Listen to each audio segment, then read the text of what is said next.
אתה מסביר 3,000 גופות? מסביב הכפריים רואים, אז קודם כל צריך להתפטר, זה הרבה 3,000 גופות. איך אתה נפטר מהם? אז מה, אתה שורף אותם, סירחון, העירור, תשמעו, הם רוצים להסתיר את זה. דבר שני, מתחילות להגיע ידיעות מהחזית, מכל מיני בורות כאלה שחופרים בקייב ובאביאר וכדומה, שהגרמנים, החיילים הגרמנים, מתחרפנים. זאת אומרת, כמה אתה יכול לראות עוד אישה ועוד ילד ועוד אחד, גם זה לא יעיל וגם זה שיגע אותם. הם היו משתכרים בלילה, הולכים לזונות בלילה, באים בבוקר מיורים, הם כבר איבדו כל חיבור למציאות. והיטלר מקבל מכתבים שהחבר'ה מתחרפנים לגמרי. ואז הם מבינים, הגרמנים שא' מבחינת כמות, עוד 3,000 זה המון, ואתה צריך לטפל בזה מערכתית, אתה לא יכול כל פעם עוד לראות עוד בור.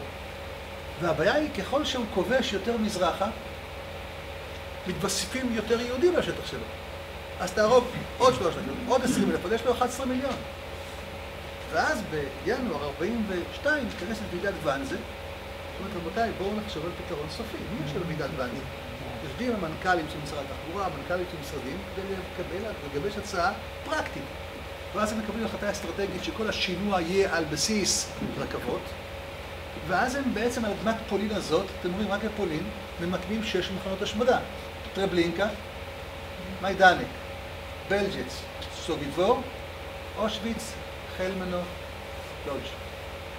רק בפולין עצמה 6 המחנות הכי משמעותיים.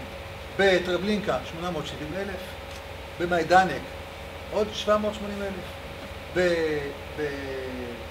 באושוויץ 1.5 מיליון, חלמנו עוד כך וכך. רוב הנרצחים בשואה רק על אדמת פולין. זאת אומרת, ההחלטה שלהם כאן לקבל, היא מתקבלת בוועידת ואנזה. עכשיו, בקטע הזה פולין בשיא הגדולה שלה, והם מנסים לייצר כאן את המרכז של ההשמדה, גרמניה, סליחה.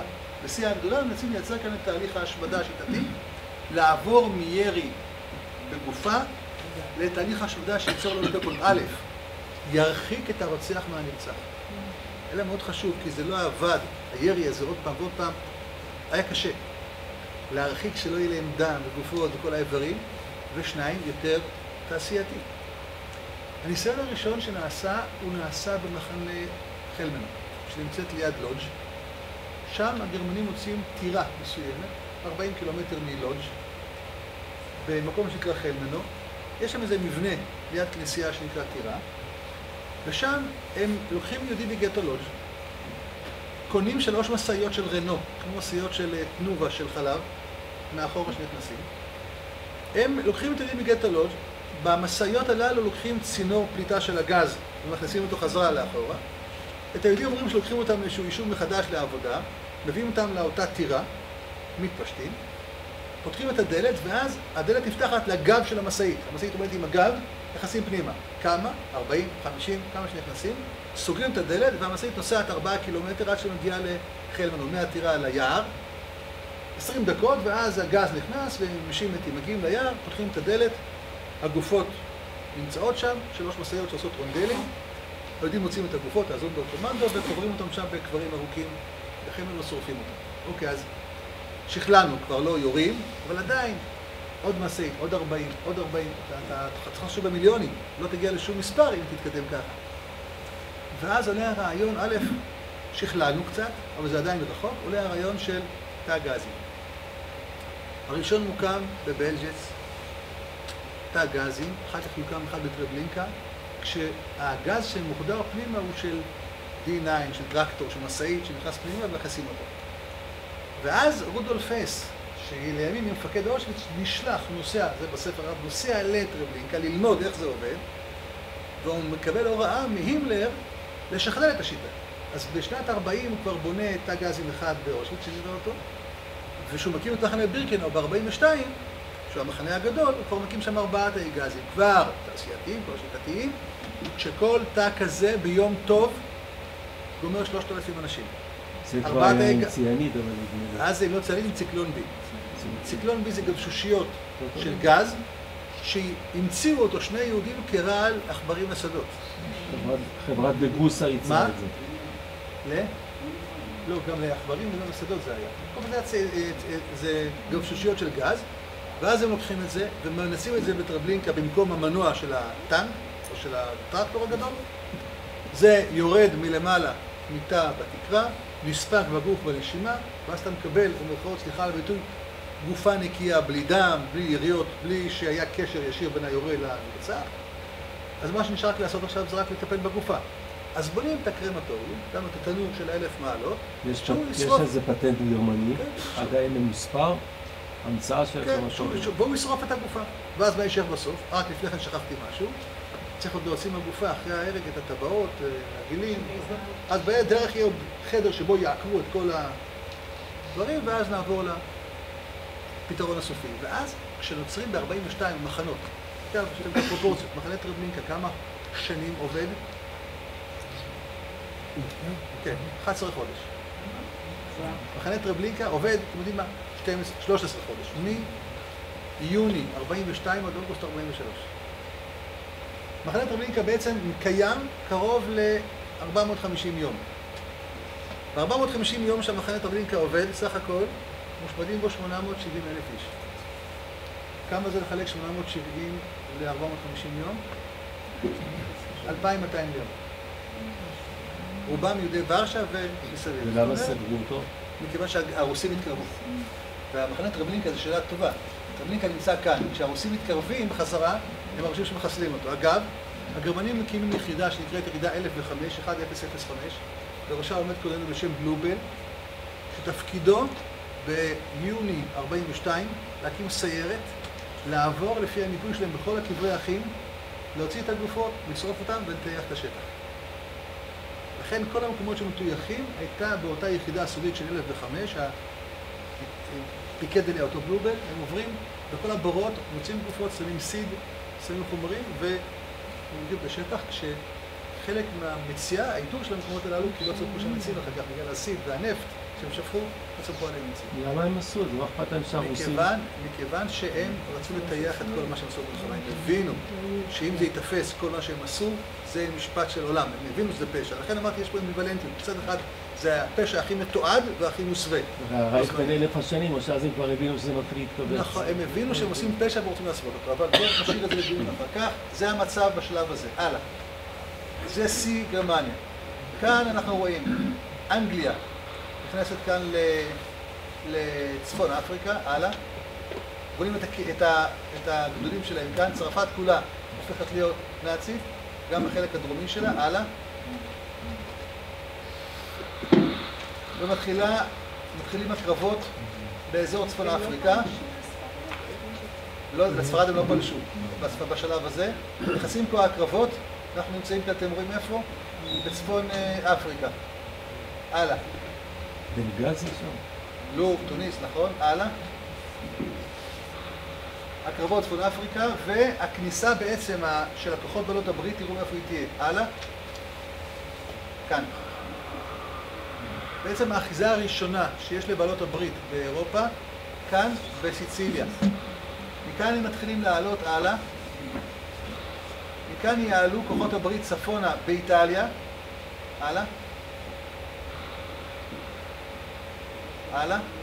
תראו את התנועה. והנה קיבלנו מצב.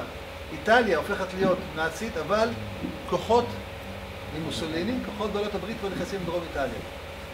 בשלב הבא נראה מה שיקרה, הלאה.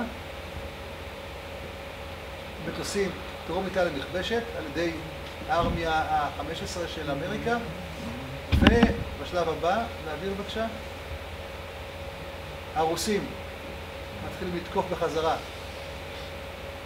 את גרמניה, להשיג אותה אחור, הלאה. כאן ייווצר מצב מעניין, הלאה, עוד אחד. יפה, תראו מה קרה כאן בעצם. מה שקרה כאן בעצם זה שאנגליה מצד אחד, ארצות הברית מצד שני, יוצרות מצב של שליטה אווירית כמעט על כל אירופה. ארצות הברית באה מדרום לפני הפלישה לנורמנדיה? מכאן, הם באים מדרום, מכאן. עכשיו, מה שבעצם קורה כאן בשלב הזה, אנחנו מדברים כאן על 44, בשלב הזה כמעט מבחינה אווירית יש שליטה על כל אירופה, מה שיעלה את השאלה, שבשלב הזה ודאי ברור לנו, שארצות הברית ושאר בעלות הברית כבר יודעים מה קורה באושוויץ, יודעים בתמונות מה קורה, ושום מטוס שנלחם כאן באוויר לא מגיע לאזור הזה. אבל זה השלב שבו שתי המעצמות חוברות מדרום וממערב. הלאה. מתי זה? בשנת 43, סוף 43 שנת 44. הלאה. טוב, אנחנו פה עוד רואים כמה קרבות קטנים. הלאה. הלאה. אוקיי, הבליץ הגדול של הקרבות מעל גרמניה, קרבות אנגליים וגרמנים, שנגמרים כמובן בתבוסה גרמנית. הלאה. טוב, זה כבר שאלה פוליטית. רק אני מראה שכל זה, כל הבעיה היהודית היא חלק ממלחמת העולם השנייה. הלאה. יפה. בשלב הזה בעצם יש לנו תנועת מלקחיים. הרוסים באים, ופה קורה דבר מרתק, אני אומר אותו ככה בסוגריים. לפולנים יש מחתרת שלהם, ארמיה קרקוביה. מחתרת שלהם של מלחמת בגרמנים, מחתרת פולנית. הפולנים נלחמים כאן ומחכים לעזרה מאחיהם הרוסים. הרוסים, אתם רואים, באים ממזרח, אבל נעמדים כאן על הנהר.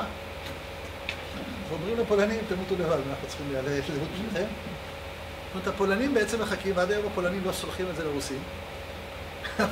הרוסים אומרים שהפולנים יגמרו להרוג אחד לשני, אז אנחנו נצטרף, אנחנו לא נבוא לעזור למחתרת שלהם, ומתמקמים, אתם רואים, על הגבול. הלאה.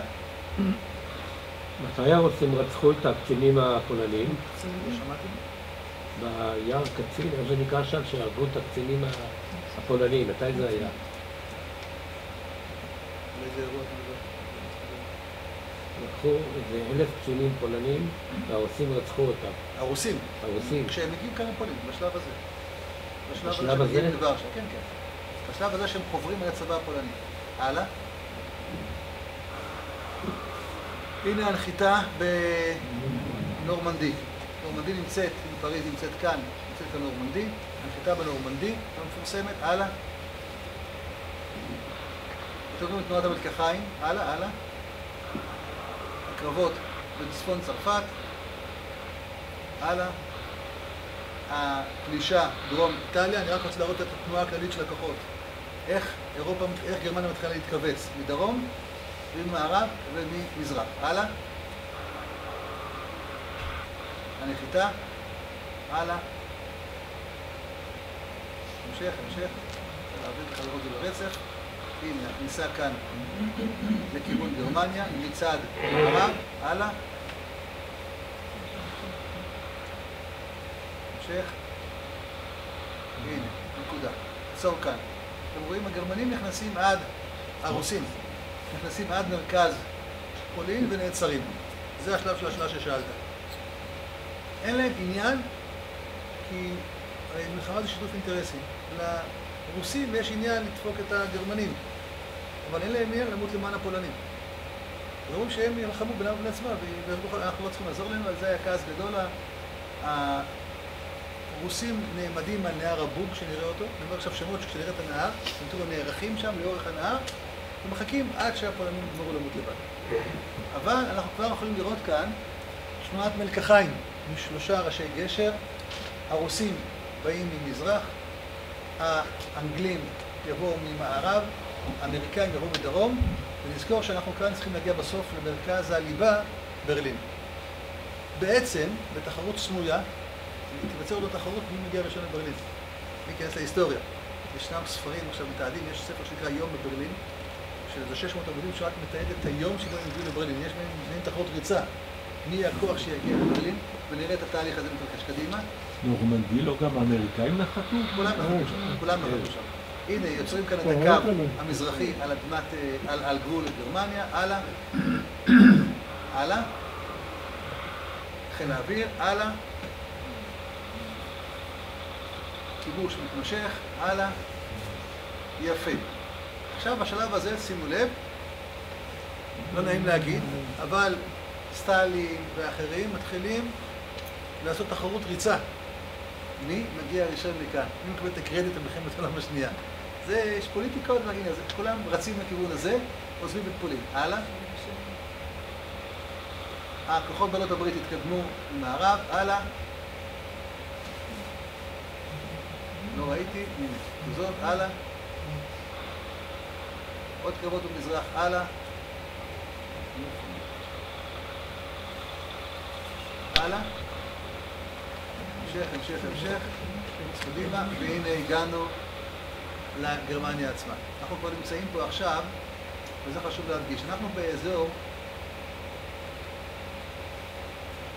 מרץ 44. בשלב הזה, במרץ 44, כשאני מזכיר למשל, שמחנה טרבלינקה כבר נסגר באוגוסט 43. טרבלינקה כבר סגור. מחנה אושוויץ כבר כמעט לא מתפקד. ובסוף הקריירה שלו, גרמניה בתהליכי תבוסה. בשלב הזה כבר שהכל נראה כבר כמו שאתם רואים אותו כאן, נזכר רייכמן שיש לו עוד 750,000 יהודים בהונגריה. באפריל 44. ואני מזכיר עוד פעם שכבר טרבלינקה נסגרה. לפני חצי שנה כבר גמרנו, כבר אושוויץ תפקד מ-40... ואז יש עוד 750,000 יהודים בהונגריה. שהם היו כבר בהונגריה שנתיים שהם כבר 3 שנים בהונגריה, ואומרים לי לא יקרה כלום. ואז על הדרך, כמו שאומרים, תוך כדי המנוסה שלהם, עוברים בהונגריה, לוקחים את היהודים מבודפשט בלי גטאות, בלי כל התהליך שהיה בפולין. ואת היהודים מהכפרים ומהעיירות באזור מאמורש וסיגט, כל האזורים הללו, טרנסילבניה, לוקחים אותם, מעמיסים אותם ברכבות, 3 שעות נסיעה. הנה הונגריה כאן. מהונגריה עד קרקוב, ובדיוק 3 שעות ברכבת. באיזה מחנה לוקחים אותם? מה? לא, באיזה מחנה? אושוויץ בירקנאו. כולם מגיעים, אושוויץ בירקנאו, במשך 3 חודשים, אפילו פחות. ראש חודש סיוון. אבל הם כבר ידעו. זה כבר שאלה פילוסופית, ידעו או לא ידעו, אבל זה כבר דיון אחר. בראש חודש סיוון מגיע המשלוח הראשון של יהודי הונגריה, אני יודע כי סבא שלי היה שם. ואמא זוכרת שהסבא שלי עוד בירך ברכת החודש בקרון הרכב, זה אומר ראש חודש סיוון יחול ביום ראשון, הבא עלינו לטובה. יהודי הונגריה, ועד היום מישהו שאומר יורצייט, יהודי הונגריה שומר אותם באזור ראש חודש סיוון, תמוז, באזור הזה, חג השבועות הם עושים אותו כבר במחנה אושוויץ. כשכל ההונגרים הללו, תראו, הם נמצאים 3 שעות מכל המלחמה הזאת, עד 44 הם לא קשורים. לא גטאות, לא מחנות, הכל כרגיל. אחת העדויות מספרות, יותר מעדות אחת, שבאחת השבתות נכנסים לבית הראשי בבודפשט, נכנסים 2 חיילים יהודים שהיו בצבא ההונגרי, מוכתמים ידם, היו בחזית חודשים ארוכים, מתרצים לבית הכנסת באמצע התפילה, צועקים, גוואלד, מה אתם פה שותקים ויושבים? אירופה נשרפת, יהודים בכבשנים, יהודים בזה, מה פה, טה. והתגובה של הרב הייתה, נו, מיירי, יהודים באמצע התפילה, מה אתה עכשיו מפסיק לדעות את התפילה? נו. ואז אמרו, הוציאו אותם לחדר, הרב אמר לשני אחת, הוציאו אותם לחדר, הם כנראה, בלעד דעתם, תנו להם לשתות שתירגעו. לא האמינו, כן, לא האמינו, ואז מוצאים כאן שב3 חודשים, אפריל, מאי, יוני, כל יהודי הונגריה, אני בכוונה מדגיש סוף המלחמה כבר, והנה הונגריה פה. לפני 2 יש לנו מסורת פה של 10 בטבת, שתמיד מישהו מספר, לפני 2 שלמה שמיד נתן לנו את העדות שלו, הוא תיאר את החוסר אמון אישית, הוא סיפר את הסיפור הפרטי שלו, הוא היה שם. בהונגריה? מה? בהונגריה? היה מהכפרים שהביאו אותם, וגם ברוך וסלי היה מיהודי צ'כיה שנפלו אחר כך. אמרתי, אמי זיכרונה לברכה הייתה באותו משלוח, כל החבורה הזאת, כל האזור שלהם. אנחנו יודעים בדיוק מתי הם הגיעו, איך הם הגיעו, הייתה אז בת 19. כאילו, יש לנו עדויות במשפחה, מכלי ראשון. זה הסיפור של יהודי הונגריה שהושפדו ב-44 בסוף המלחמה, כשהגרמנים כבר בדרך הביתה. הלאה. הנה, מתחיל המצור על ברלין, הלאה. אלה מפה ואלה מפה, הלאה. הנה, הדרום גם הוא מתחיל לעלות, אתם רואים? ונשארנו כאן רק עם המרכז, מגיעים לקטע האחרון. בשלב הזה, עצור רגע כאן, בשלב הזה, הנה נפילת הרייך. אז הנה אחד אחורה בבקשה. אחד אחורה לפני נפילת הרייך קורה עוד משהו. וזה שהגרמנים עזבו את המחנות השמדה. אני עכשיו נמצאים עכשיו באזור דצמבר 44, ינואר 45. ואז הם מתחילים את מה שנקרא מצעד המוות. הם בורחים מאזור ברלין, או סליחה, הם בורחים מאזור כאן, מאזור מזרח פולין ואושוויץ, לכיוון ברלין. על הדרך לוקחים איתם כמה מאות אלפי יהודים מהמחנות, לאותו מצעד מוות מפורסם של 100 קילומטרים, כאילו לא הספיק להם שהם בעצמם בורחים, וכבר על הדרך לקחו את יהודי הונגריה, אז כל מי שהיה במחנות לוקחים אותו איתם, וזה מה שנקרא המושג של מצעד המוות, שגם במצעד המוות עצמו עוד נהרגו בחורף, זה ינואר 45, כ-65,000 יהודים רק במצעד המוות עצמו. הביטוי מצעד החיים שאנחנו עושים היום הוא בעצם מעין קונטרה משקל, אבל אנחנו לא הולכים את אותו מסלול, אלא הולכים רק 3 קילומטר מאושוויץ לבירקנאו, כמעין תשובת המשקל לביטוי שנקרא מצעד המוות. לאן הצעידו את כל זה? מה הייתה מטרה לברלין? יפה. אתם שואלים שאלות נכונות, אבל למה הן נכונות? כי אנחנו חושבים. פעם כתב שמואל שניצר המפורסם, שהיה עיתונאי במעריב, כתב שכל השאלות הם שואלים אותי בהיגיון על השואה, הוא היה ניצול השואה שמואל שניצר, אין לי תשובה, כי את ההיגיון השארתי במגדל הכניסה לאושוויץ. כן, זה ההיגיון הגרמני, רצו לעשות. זה ההיגיון הגרמני אמר שיש לך כוח אחד, תיקח אותו איתך. זה לא היגיון שאתה אומר, זה משהו פסיכולוגי הגיוני. הם לוקחים את זה איתם, לוקחים אותם איתם לאותו מצעד מוות מפורסם, אנחנו כבר נמצאים פה בינואר 45. המלחמה תסתיים במאי 45, אבל הנה, דקה לפני נפילת ברלין, בבקשה, תחזור לשקופית, ברלין נופלת, ואז מתחיל השלב הבא של חלוקת השלל. איך אומרים שם בשירת דבורה? אז ישבו ויחלקו שלל. הנה, השקופית הבאה, אירופה מתארגנת מחדש. תראו איך היא מתארגנת מחדש. כל אחד יקבל את הנתח שלו. ממש חותכים את אירופה. מדברים היום על שטחים וחלוקת שטחים. הנה הדוגמה. הלאה. הלאה. נראה את המפה הסופית של אירופה. כל אחד מקבל נתח. הלאה. אז גרמניה, יש לנו מזרח גרמניה, מערב גרמניה. הלאה. לא, שקופית אחת אחורה.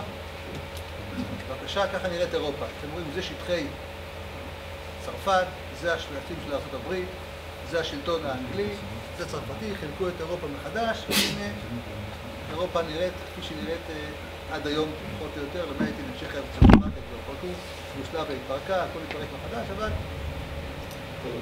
הכל עוד יחזור רק בתהליכים היסטוריים. זה הסיום של אירופה, סיכמנו כאן 12 שנים בשקופיות הללו, שבעצם מורכבות משתי יחידות, 33 עד 39, שבהם אין מלחמה, אלא יש רק תהליכים פוליטיים וכלכליים ופסיכולוגיים של עליית היטלר לשלטון וביסוס השלטונו באיזה פלטפורמות, ברמה הפוליטית, כפי שאמרתי, הונאה באלף של כל העולם, מכירת סיפורים וועידות ומריחת זמן, עכשיו מוכר קצת. מעורח את כל העולם בפוליטיקה שלו, ובונה את התשתית שלו הפוליטית. ברמה הכלכלית, חיזוק הצבא והכלכלה והיכולת לפעול כלכלית. וברמה הפסיכולוגית, גבלס מתחיל תהליך שיבשיל בהשמדה של שטיפת מוח לחייליו, דרך סרטי התעמולה, של דמוניזציה, שפירושו להפוך את היהודי לשד, לעכבר. אתה צריך בסוף להביא למוצר המוגמר שכשאתה יורה באדם, זה לא אדם. זה לא אדם. כמו שאתה לא חש לקרות מצפון שאתה דורך על נמלה. למה? הרי זה בעל חיים, נכון. היהודי נראה כיהודי, אבל הוא בעצם אונטרמנש. הוא נראה כאדם, הוא בעצם אונטרמנש, הוא תת אדם. הוא אפילו לא ברצף של תורת הגזע, כי תורת הגזע אומרת, יש הגזע הארי, הגזע הנבחר, הגזע הסלאבי, שזה הסלייבים, העבדים, הסלאבים, שהם תפקידם משרת. יש את הגזע הנחות, שזה הכושים. היהודים בכלל לא על הרצף של תורת הגזע, הם תת אדם. יש לך נקבות מצפון שאתה דורך על נמלה? לא, למה? היא נמלה. הוא יהודי.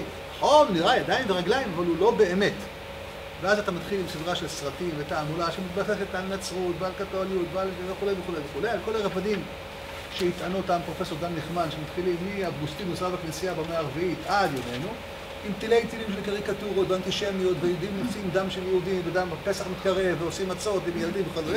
על כל היסודות הללו של השנאה המובנית, אתה לוקח דווקא את פולין, שזאת המדינה הכי קתולית באירופה, אבל קתולית פרימיטיבית, שקתוליות של פולנים של גילו עבודה הזרה, משלהב אותם, הנה היהודים שרצחו את ישו, מנגד על אלמנטים קתוליים ואלמנטים כלכליים, ויהודים כשהם עשירים, הם מושקים אותך, הפרוטוגלים של זקני ציון, כשהם עניים, טפילים, כשהם קומוניסטים, קיצור, מה שהם לא יעשו הרי הם אשמים במשהו, ואתה משלם את ההמון, אומר לו, כדאי לכם כי תקבלו את הדירה שלו בוורשה בכל מקום אחר, וכולי וכולי, ואל תקבל את נקבות מצפון, כי הוא בעצם רק נראה כאדם, אבל אתה יודע, הרי הוא אכברוש, הוא הרי כך וכך.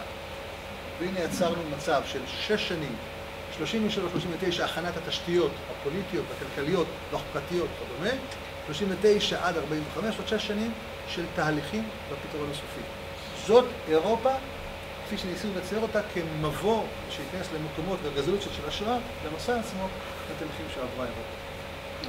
שאלות? אפשר להישאר בארץ, כבר הבנו את זה. אתה אומר שההיגיון לא מבין שאיך היהודים הסכימו ונכנעו ועשו את זה. אבל כל יהודי גלותי שגדל תחת שלטון עוין,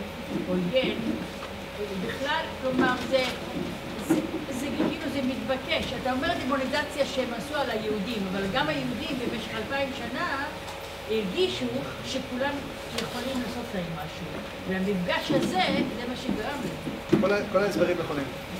מכובדיי, אנחנו ניפגש בעזרת השם המפגש עוד חודש, או במה שהרבני אמר, יש מפגש הבא, שהוא יהיה, לא זוכר את התאריך שלו, שהוא יהיה יותר פרטי, אבל מי שרוצה למיין דברים עד אז, שאלות ודברים מהסוג הזה, תבואו, אתן לכם את המייל שלי, תשלחו, תתקשרו, תשלחו בקשר עד אז, בכל ההכנות.